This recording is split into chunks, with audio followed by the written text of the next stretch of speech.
Standard 4 GK अपनी book निकालिए। Chapter 18 page number 21 jumbled proverbs निकाला सबने? Jumbled proverbs. अब इसका मतलब क्या है? तो proverbs play an important role in language. जो ये प्रोवर्ब्स है, ये लैंग्वेज मतलब कोई भी भाषा में बहुत ही इम्पॉर्टेंट है, महत्व का पार्ट है वो। They are short popular sayings expressing a truth about people's behaviour और लाइफ इन जनरल। ये किसी भी चीज़ को कम शब्दों में, जो कि रेगुलर लाइफ में लोग सच्चाई के तौर पर बताते हैं, उनके बिहेवियर के बारे में बताते हैं, रेगुलरली जनरली जो बात बताते हैं वो बताई जाती है बहुत कम शब्दों में, उसे बोलते हैं प्रोवर्ब्स। और जम्प्ड मतलब इधर उधर चले गए हैं। The words in the following proverbs, ये जो प्रोवर्ब्स है, हैव बीन जम्प्ड, वो इधर उधर हो गए हैं। रीराइट देम करेक्टली, आपको उसे सही से लिखना है। आया समझ में? हम कई सारे तरीके से बात कर सकते हैं, बोल सकते हैं, एक्सप्लेन कर सकते हैं, एक्सप्रेस कर सकते हैं, लेकिन कुछ बातें या कुछ चीज़ें या फिर कुछ ऐसी चीज़ होती है जिसको हमें बताने के लिए शॉर्ट फॉर्म हम यूज़ करते हैं कभी कभी, तो वो उसे बोलते हैं प्रोवर्ब्स, मतलब कि कहावतें। हम कहते हैं अगर कोई काम करने में हमें परेशानी हो, तकलीफ हो, कितनी मेहनत के बाद हम वो काम पूरा कर सके, तो हम बोलते हैं ना, ये काम करते करते आँखों में पानी आ गया। सही में आँखों में से पानी नहीं आया होता है, लेकिन उसके लिए हमने बहुत मेहनत की होती है, इसीलिए हम बोलते हैं कि आँखों में पानी आ गया, है ना? तो ये बड़ी सी बात छोटे 3-4 शब्दों में बोली जाती है, उसे बोलते हैं प्रोवर्ब्स। वो यहाँ में कुछ कहावतें इंग्लिश में दी गई है, वो हम पढ़ेंगे, लेकिन इधर उधर हो गई है तो उसे हमें सही भी करनी है। ओके, चलिए। First, light make many hands work. ऐसा तो होता नहीं है, light make many hands work. कोई भी लाइट चीज़ हाथों को काम कराता है, लेकिन सही क्या होगा? Many hands make light work. अगर बहुत सारे हाथ एक काम में जुट जाए तो वो काम जल्दी से ख़त्म हो जाएगा, किसी एक के ऊपर बर्डन नहीं आएगा, सबके हिस्से में काम बढ़ जाएगा। गुजराती में बोलते हैं जाजा हाथ रणियामड़ा, वो है ये। Many hands make light work. Okay, आया समझ में? चलिए लिखिए, many hands make light work. Okay, next, seldom dogs bite barking. मतलब बार्किंग डॉग्स सेल्डम बाइट। जो भौंकता है वो काटता नहीं है। बार्किंग डॉग्स सेल्डम बाइट, लिखा सबने? जो कुत्ते भौंकते हैं वो काटते नहीं हैं, इसका मतलब ये होता है। Third, play no Jack and work all a boy dull makes. अब ये क्या है? तो ये है all work and no play makes Jack a dull boy.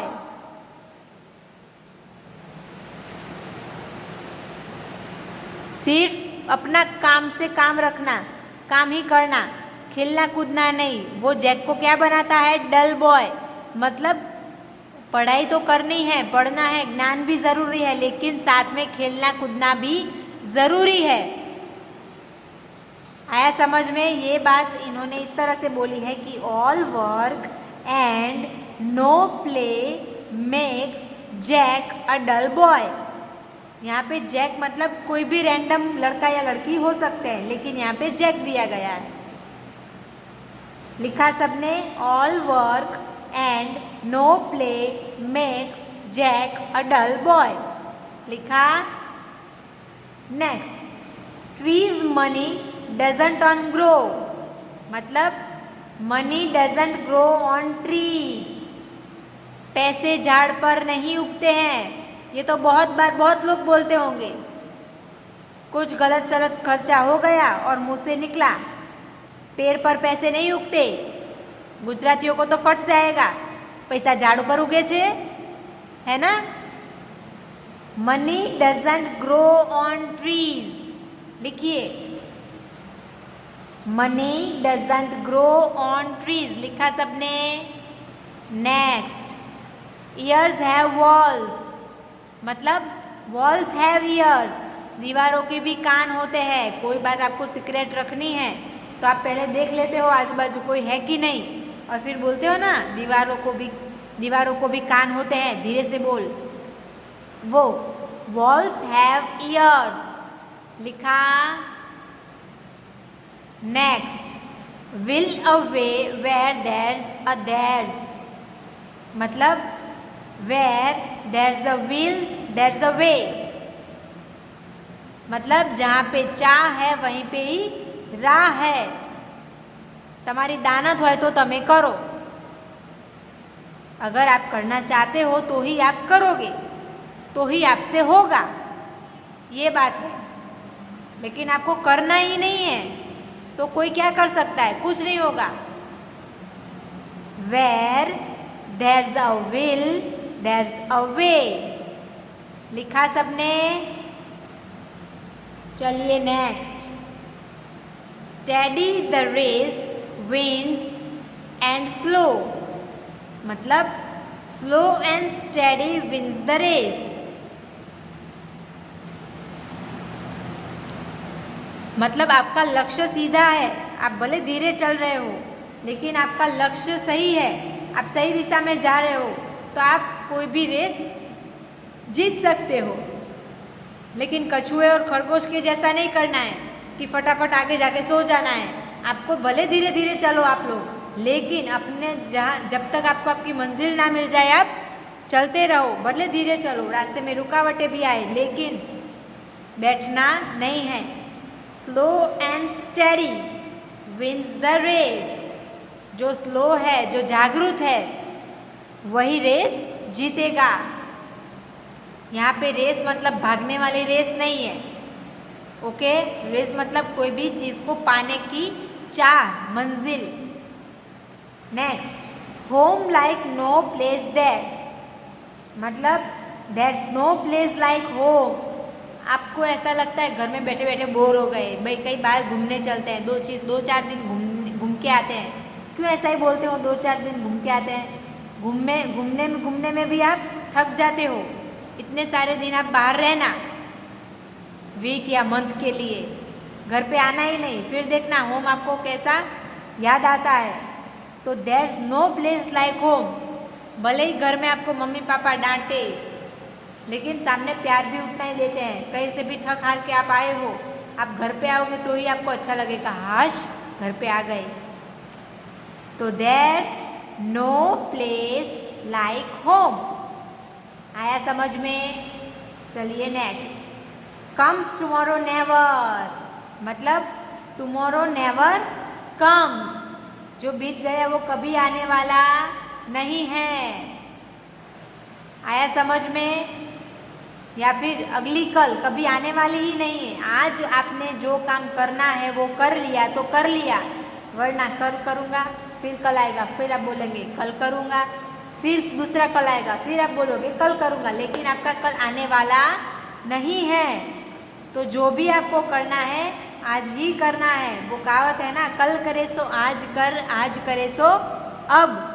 That is tomorrow never comes, क्योंकि कल आने वाला ही नहीं है। जो भी आपको करना है अभी ही करना है। आ गया समझ में? What is the meaning of jumbled proverbs? चलिए next, chapter number 19 book stall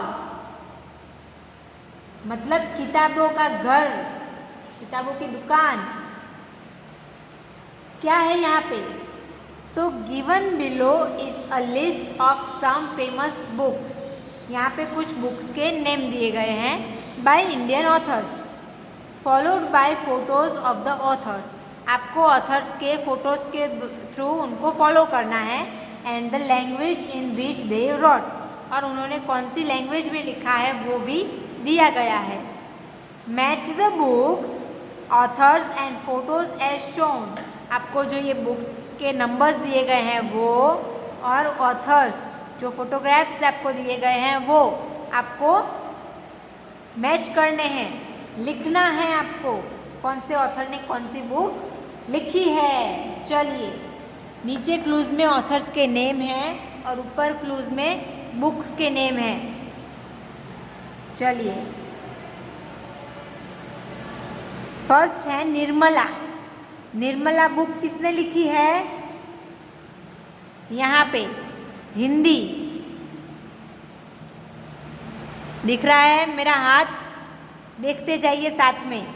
Nirmala 5th number पे हिंदी जहाँ पे है वहाँ पे फर्स्ट आप लिखिए 1 और उनका नेम क्या है? प्रेमचंद H। यहाँ हिंदी में पहले आपको लिखना है 1 और फिर लिखना है H। उनका नेम है प्रेमचंद। लिखा? चलिए नेक्स्ट।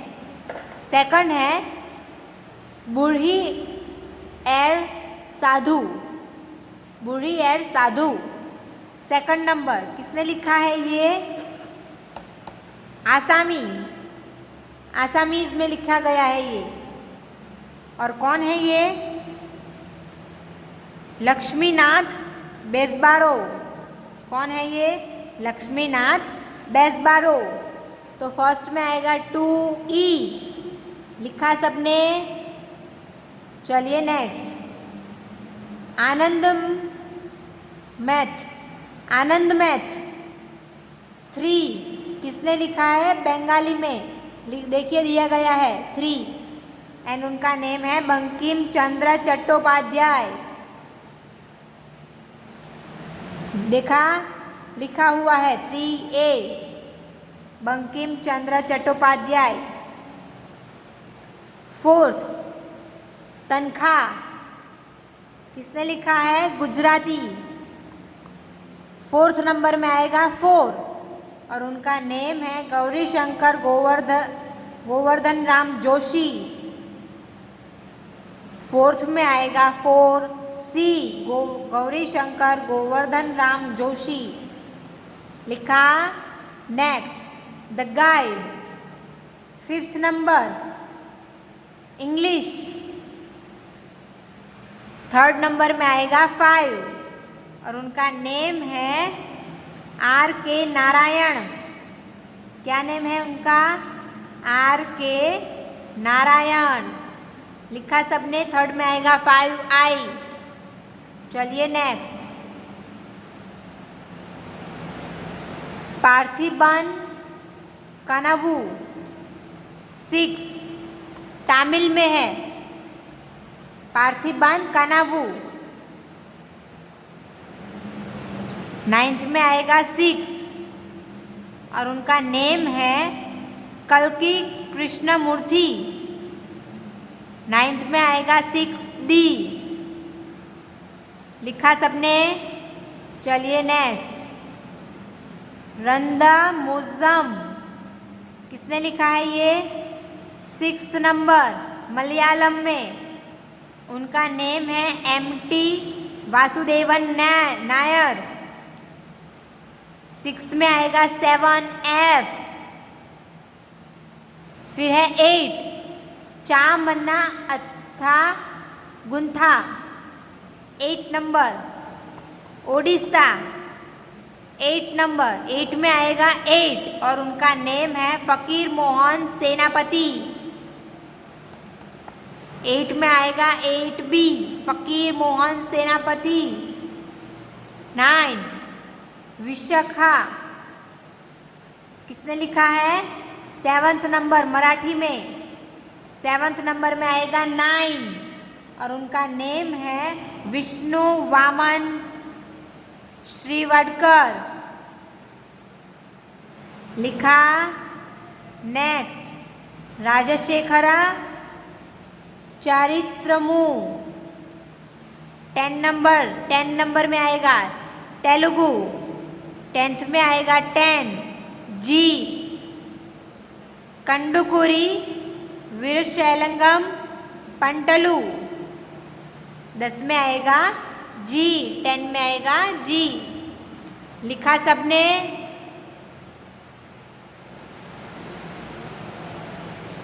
लिखा सबने? चलिए, अगर किसी को रह गया हो तो देख लेना, लाइन में ही बोलूँगी। ओके। फर्स्ट में आएगा 2E, असमीज में आएगा 2E, बंगाली में 3A, इंग्लिश में 5I, गुजराती में 4C, हिंदी में 1H, Malayalam 7F, Marathi 9J, Odia 8B, Tamil 6D, Telugu 10G। लिखा सबने? आया सबको समझ में? चलिए, तो अब है आपका होमवर्क, किस तरह से लिखना है। चैप्टर नंबर 18 जम्प्ड प्रोवर्ब्स किस तरह से लिखेंगे? आप डायरेक्ट आंसर्स लिख सकते हो। फर्स्ट, पहले हेडिंग लगाना है chapter 18। 1 many hands make light work. 2 barking dogs seldom bite. 3 all work and no play makes Jack a dull boy. 4 money doesn't grow on trees. 5 walls have ears. 6 where there's a will there's a way. 7 slow and steady wins the race. 8 there's no place like home. 9 tomorrow never comes. लिखा सबने? आया समझ में किस तरह से आपको homework करना है? चलिए, उसी तरह से चैप्टर नंबर 19 में आपको पहले लिखना है 1, ठीक है। फिर लिखना है असमीज, उसमें लिखना है 2 नंबर में क्या है? बूढ़ी एर साधु लिखना है। ओके, 2 नंबर का लिखना है। एंड ई उनका नेम लक्ष्मीनाथ बेसबारो। आया समझ में? उसी तरह से नंबर 2 3 आनंदमठ एंड उनका नेम बंकिम चंद्र चट्टोपाध्याय बंगाली। फिर 3 English. 5 the guide I RK Narayan. फिर 4 गुजराती तनख्वाह और उसमें नेम आएगा गौरी शंकर गोवर्धन राम जोशी। आया समझ में?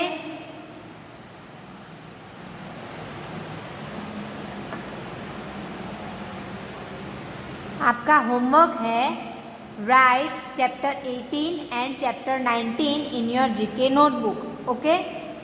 अब चैप्टर 18 का तो पता है आपको किस तरह से करना है।